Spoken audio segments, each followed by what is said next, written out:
Sabi, sa paaralan ng Saint Oriel na mayroon daw nagpapakitang babaeng namatay dito. Isang estudyante ng Saint Oriel.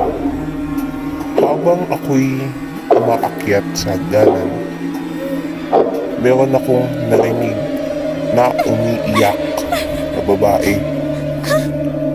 Tinignan ko kung saan pa. Nung pumasok ako sa pintuan, no, wala na yung naririnig kong mga tunog.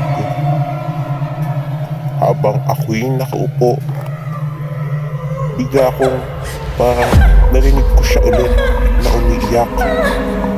At narinig ko kung saan noong nakita ko siya na nakadungaw lang sa pintuan.